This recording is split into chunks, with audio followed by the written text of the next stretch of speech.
বলছি তুমি ইউটিউবে যে ভাইরাল হলে, তুমি এর দিকে কি বলতে চাও, ইউটিউবারদের কি বলতে চাও? আমি তো ভাইরাল হইনি দাদা। হ্যাঁ, সব জায়গায় বিদেশে তো সব জায়গায় এখন যে গোটা ইন্ডিয়াতে আপনার নাম, তোমার নাম যে সরে আছে, তুমি এখন কি বলতে চাও? আমি তো ভাইরাল হইনি, ভাইরাল যদি হয়ে থাকে জয় মাতারা হই। আর তো তোমার খিচুড়ির প্রাইস কত আছে? 50,000 50,000। বেগুন সুন্দরী 20,000। আর তোমার কাছে কি কি আইটেম আছে দাদা? তোমার কাছে আইটেম কি কি আছে? আইটেমটা বলো। পনির, চানা পনির, ডাল মাখানি, আলু 65, পালকন পনির, 50,000। আরে খিচুড়ি দাও, আরে খিচুড়ি আরে খিচুড়ি দাও, আরে খিচুড়ি দাও, একটা খিচুড়ি দাও।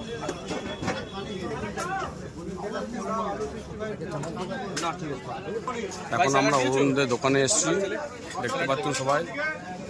অরুণদা ওখানে বসে রয়েছে। হ্যাঁ, এখানে পনির ভর্তা, পোলাও, চাটনি দিচ্ছে।